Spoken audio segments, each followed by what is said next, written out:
Why PowerNomics matters and why leaders are readers. Let me start with something honest. Most black people will never read PowerNomics by Dr. Claude Anderson. Not because it's not important, but because it's uncomfortable. It doesn't flatter you. It doesn't entertain you. It doesn't make excuses for you. And that's exactly why leaders read it. This book is not about feelings. It's about power. Dr. Claude Anderson's core argument is simple but heavy. Winners and losers in society are not accidental. They are engineered. If you don't understand how power works, you will spend your life confused about outcomes. You'll work hard and still lose. You'll vote and still get ignored. You'll protest and still be poor. PowerNomics explains why. What the book is really saying.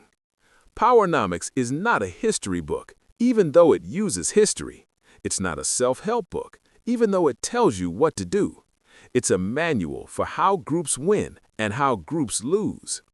Dr. Anderson says racism is not primarily about hate. That shocks people. He says racism is about economics, monopolies, and control of resources. Hate is optional.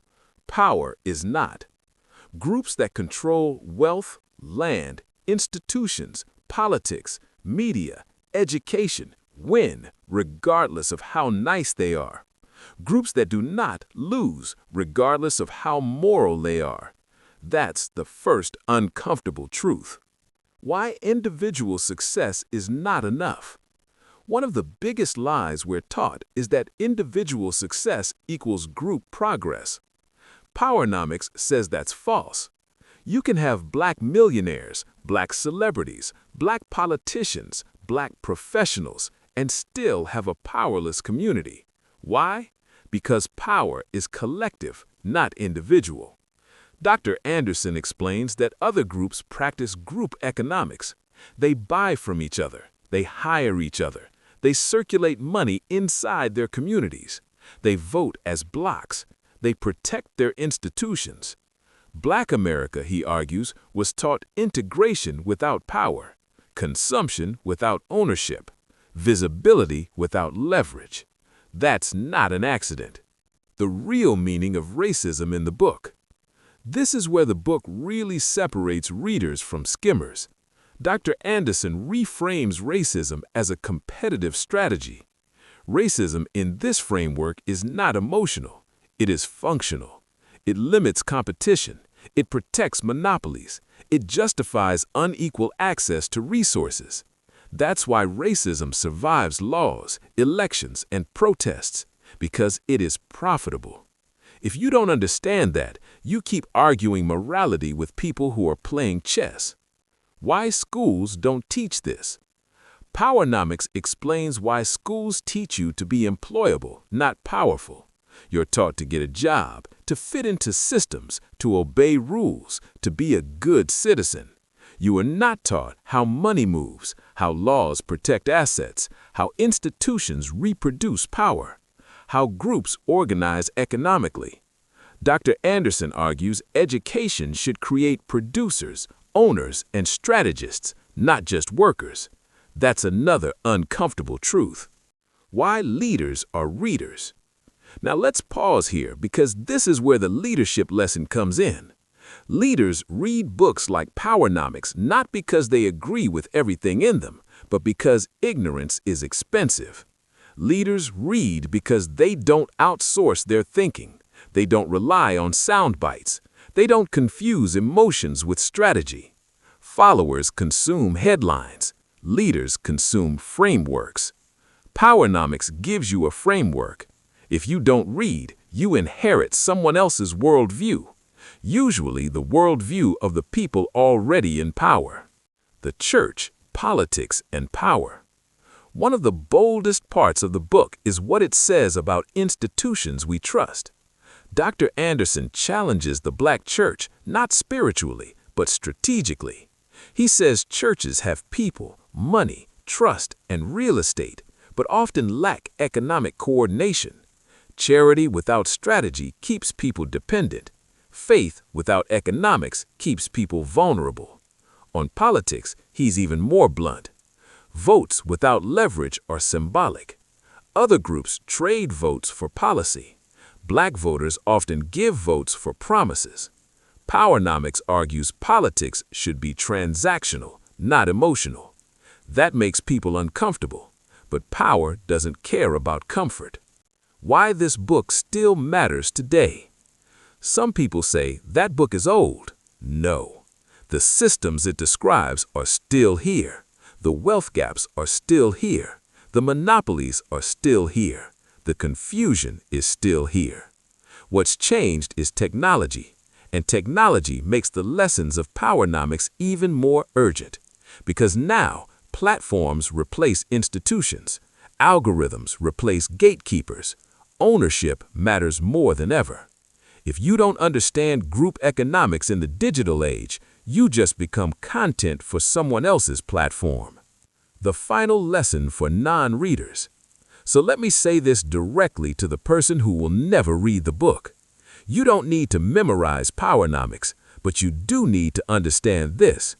Hard work alone does not create power.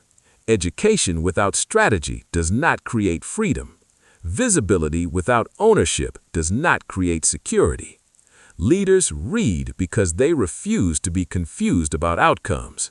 They read to understand why systems behave the way they do, why patterns repeat, why progress stalls, and where leverage actually lives. Closing. PowerNomics is not comfortable reading. It's not meant to be. It's meant to wake you up. And leadership begins the moment you decide to understand the game you're actually in, not the one you were told you were playing. That's why leaders are readers. Not because books make you smarter, but because ignorance keeps you powerless. If you want, I can adapt this into a shorter viral version, make it faith-forward, turn it into a Twitch or podcast monologue, add modern AI and platform parallels, or write a call-to-action ending. Just tell me how you'll use it. Are you a successful entrepreneur or one in training? You've got the vision, but do you have the right partner to build your brand, your team, and your future online and off? At CPRFIRM.com, we offer expert consulting, financial guidance, and life coaching because we believe in doing life with our clients. After all, what is it for a man to gain the world and lose his soul? Founded by Kellen Kash Coleman, we help our clients not only succeed, but plan to retire rich. Your business deserves the best. Start building your legacy today at CPRFIRM.com. You've tried it your way, but you're still in debt? Or maybe you're doing okay, but want to invest smarter, grow faster. MillionaireX.ai gives you real step-by-step strategies to ditch debt or stack wealth. Stop dreaming and start planning. Visit MillionaireX.ai today. I want you to be the next millionaire next door. Are you tired of the violence, tired of the injustice, police brutality, rampant discrimination, lack of gun control in this failed biased socioeconomic experiment called America? Or maybe you need a break from the relentless grind and want to regain control of your destiny, your wealth, your health, and your purpose. DiversifiedGame.com has the right course for you. Prepare for my first trip to Africa. Looking to reconnect with your roots, start a new business, or just a fresh start. Africa, aka the motherland, is waiting. Don't let the Chinese and the Mzungus have the fun and also take over the motherland. From Cairo to Mombasa, from Dakar to Cape Town, Africa has something for everyone, from business opportunities to the most amazing people, safety, leisure, and landscapes. The opportunities abound. It is time for the diaspora to reconnect with their roots. Time to reconnect with the birthplace of humanity. Africa is the last frontier. Get your head in the game and reclaim your legacy. The writing is on the wall. Babylon is falling. Give up the stress, grind, and violence inflicted on our people on this continent and prepare for a journey of restoration and joy by connecting with the land of your ancestors. Check out our new course and kick off your adventure at DiversifiedGame.com.